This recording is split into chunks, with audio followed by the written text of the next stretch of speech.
Hi, I'm Pastor Greg Walton here for another ministry moment to help your ministries move forward according to God's will.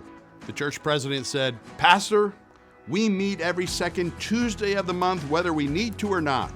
Sound familiar? I once surveyed some professional church workers and found that on average they spent 4 nights a week in various meetings. Most of these workers were feeling overwhelmed, frustrated, and tired. Imagine how endless meetings discourage volunteers. Over the next few weeks, we want to talk about making meetings matter. Let me begin by encouraging you to hold only necessary meetings. Holding an abundance of meetings doesn't necessarily increase effectiveness. We're told that even more precious to most people than money is their time. In fact, many well-functioning ministries have learned to hold fewer meetings. Increasingly, ministries are learning to hold only necessary meetings. This honors the time of professional church workers and the laity alike, not to mention the families that are often forced to accommodate and make plans around those endless meetings. Here are a few of the consequences of too many meetings. It can lead to loss of good volunteers. Skilled and gifted people often get frustrated by time they could be investing in more productive things.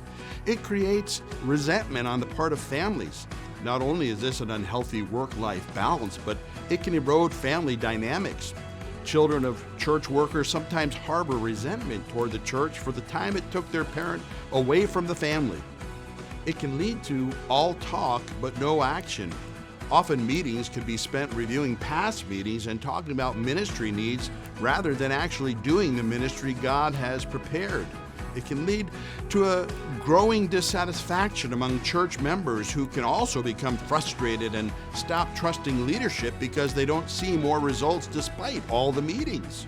Meetings are an inevitability, and they're a necessary part of any church or ministry. They're essential for communication, coordination of efforts, and even making sure positive actions are taken, and by whom. However, meeting for the sake of meeting will leave people frustrated, discouraged, angry, and bored. How can you and your ministry hold fewer meetings? Start by considering how many meetings are currently being held each week, each month, each year. Are there too many? Too few? Consider the attendance at the meetings. Are people ducking out early, making excuses, or just not showing up? Are all the meetings truly necessary? Here are 4 questions to help you determine that. 1, is there a new or necessary idea to be discussed? Is it a decision that cannot be made by the pastor or leader? Is there a plan that needs to be advanced which really requires a meeting? You determine. Does some issue or action require two-way communication, feedback, or decision by the larger group?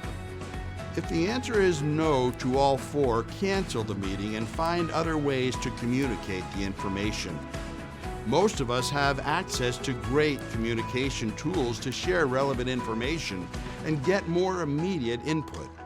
Online surveys, teleconferences, or Zoom meetings for immediate or emergency issues can be a huge time saver as well as convenient ways to gather without gathering.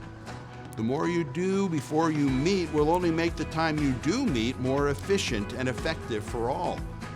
Bottom line, hold only necessary meetings. It will be a blessing to busy schedules, to grateful families, and lead to more productive ministry. If you need help thinking through how to make meetings matter, we're here to help. Contact your local LCEF District Vice President or email us at ministry.solutions@lcef.org.